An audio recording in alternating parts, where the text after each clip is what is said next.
Hello friends, गुरुमंत्रा IAS academy में आपका स्वागत है। मैं हूं मनीष शुक्ला। इस अंक में हम सब भारत में पुर्तगाली बस्तियों की स्थापना, उनका शासन और भारत पर उसके प्रभाव का अध्ययन करेंगे। आधुनिक भारत पार्ट 1 वीडियो में आपने देखा था कि कैसे वास्को डी गामा ने भारत के समुद्री मार्ग की खोज की थी। इसी वर्ष 1498 में ही पुर्तगाली व्यापारिक कंपनी एस्तादो द इंडिया का गठन किया गया। 1500 ईस्वी में पेड्रो अल्वारेज कैब्राल के नेतृत्व में द्वितीय पुर्तगाली मिशन भारत आया। 1502 ईस्वी में तृतीय पुर्तगाली मिशन भारत आया। इसका एक बार मुखिया पुनः वास्को डी गामा ही था। भारत में पुर्तगालियों के आगमन के 3 लक्ष्य थे। प्रथम, सैन्य बल, सामुद्रिक सैन्य बल में वृद्धि करके देश को समृद्धशाली बनाना। द्वितीय, यूरोप जाने वाले मसाले, जो भारत और एशिया से यूरोप की ओर मसाले का व्यापार था, पुर्तगाली उस पर डोमिनेंट स्थापित करना चाहते थे, वो अपनी मोनोपोली क्रिएट करना चाहते थे। और तृतीय, पुर्तगालियों का उद्देश्य था भारत आने का, यहाँ पर ईसाई धर्म का प्रचार। पुर्तगाली कंपनी की स्थापना के समय वहां का शासक मैनुअल प्रथम भारत के साथ व्यापार को इतना इम्पोर्टेंस देता था कि उसने वाणिज्य प्रधान की उपाधि धारण की थी। मैनुअल का मानना था कि भारत में बनने वाले पुर्तगाली दुर्ग और कोठियां केवल व्यापार में ही मदद न करें, वरन पुर्तगालियों का हिंद महासागर में अधिपत्य अर्थात डोमिनेंट स्थापित करने में सहायता करें। मैनुअल का यह सपना 1503 में फ्रांसिस्को डी अल्बुकर्क ने पूरा किया, जब उसने 1503 में कोचीन में प्रथम पुर्तगाली कोठी की स्थापना की। 1505 ईस्वी में पुर्तगाली शासक ने फ्रांसिस्को डी अल्मीडा को भारत का प्रथम गवर्नर नियुक्त किया। फ्रांसिस्को डी अल्मीडा 1505 से 1509 तक भारत में रहा। यह भारत में प्रथम पुर्तगाली गवर्नर था।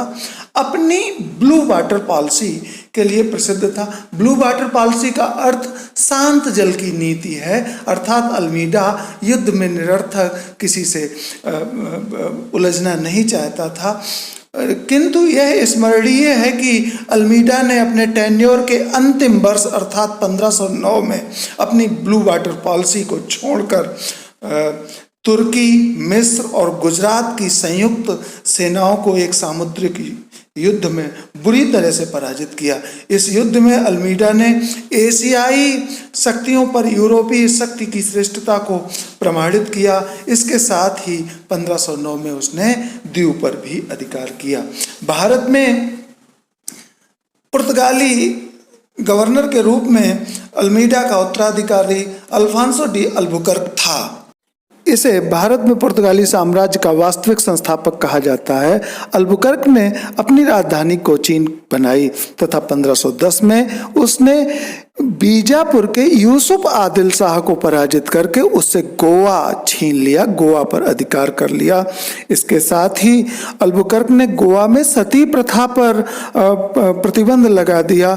इसमें उसका उद्देश्य यह था कि जो विधवाएं उपलब्ध रहेंगी उनके साथ गोवा में बसे ईसाई विवाह कर सके, पुर्तगाली विवाह कर सकें।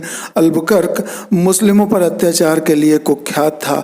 वह मुस्लिमों को या तो ईसाई धर्म अपनाने या गोवा छोड़ देने का आदेश देता था। 1515 में अल्बुकर्क की गोवा में ही मृत्यु हुई। इसे गोवा के कैथोलिक चर्च में दफनाया गया। ध्यान दें, यह कैथोलिक चर्च भारत में बनने वाली प्रथम कैथोलिक चर्च है। पुर्तगाली गवर्नर्स में से एक अन्य महत्वपूर्ण नीनू डी कुन्हा 1529 से 38 तक भारत रहा। नीनू डी कुन्हा को बाबर ने अपने बाबरनामा में अनवर कहा है।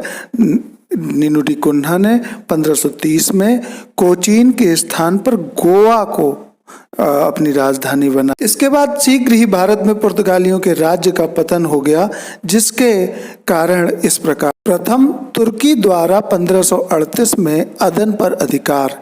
इस पराजय से पुर्तगालियों के फारस और भारत में स्थित साम्राज्य को बहुत गहरी चोट पहुंची। द्वितीय, पुर्तगालियों के यूरोपीय प्रतिबंधी डच पुर्तगालियों पर हावी थे। डचों ने 1641 ईस्वी में पुर्तगालियों से मलक्का छीन लिया। डचों ने 1659 ईस्वी में श्रीलंका को भी जीत लिया। इसके अतिरिक्त पुर्तगालियों की असफलता का एक कारण उनकी धार्मिक असहिष्णुता, रिलीजियस इंटॉलरेंस भी थी। आप जानते हैं कि 1540 तक पुर्तगालियों ने गोवा के सारे मंदिरों को गिरा दिया था। 1600 ईस्वी तक गोवा की 2/3 आबादी ईसाई हो गई थी।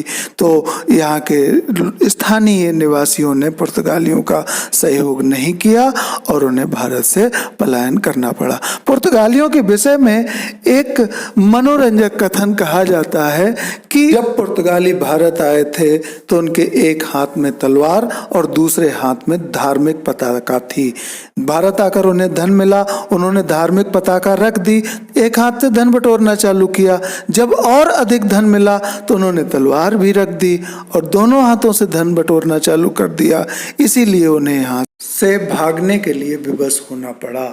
अब हम देखते हैं कार्ज आर्मेडा व्यवस्था। कार्ज का मतलब होता है परमिट और आर्मेडा का मतलब सैन्य टुकड़ी। आप जानते हैं कि पुर्तगालियों ने अरेबियन सी में अपना डोमिनेंट स्थापित कर लिया था। वे बिना परमिट किसी भी भारतीय या अरबी व्यापारिक जहाज को यहाँ से गुजरने नहीं देते थे।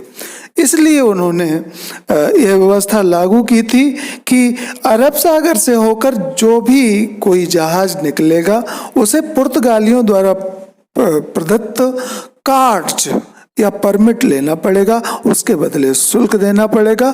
बदले में पुर्तगाली उस व्यापारिक जहाज को सुरक्षा देंगे। इस व्यवस्था का जनक कैस्ट्रो था। इसी व्यवस्था के बहाने पुर्तगाली अरब सागर से होकर गुजरने वाले सभी प्रकार के व्यापारिक जहाज़ों की तलाशी ले लेते थे। यहाँ यह बात स्मरणीय है कि काली मिर्च और गोला बारूद का व्यापार केवल पुर्तगाली जहाज़ों के द्वारा ही हो सकता था। यह व्यवस्था इतनी लोकप्रिय थी कि पुर्तगाली मुगल जहाज़ों को, जिनका उस समय पूरे भारत भर में डोमिनेंट था, मुगल जहाज़ों को भी विदाउट परमिट अलाउज नहीं करते थे। यद्यपि तत्कालीन मुगल शासक अकबर का सम्मान रखते हुए पुर्तगाली उसे हर वर्ष एक निःशुल्क परमिट ससम्मान भेजते थे। पुर्तगालियों का भारत पर जो प्रभाव पड़ा उनमें से पहला यह था कि पुर्तगालियों ने 1556 में गोवा में प्रथम प्रिंटिंग प्रेस की स्थापना की। इससे पहले भारत में छपाई खाना नहीं था। इसके अलावा तंबाकू, आलू, लीची, मूंगफली और पपीता जैसी फसलें पुर्तगालियों के द्वारा ही भारत में लाई गईं। पुर्तगालियों ने भारत में ईसाईकरण करने का प्रयास किया। इसके अतिरिक्त स्थापत्य कला में पुर्तगालियों का योगदान अतुलनीय है। वे भारत में गोथिक स्थापत्य कला के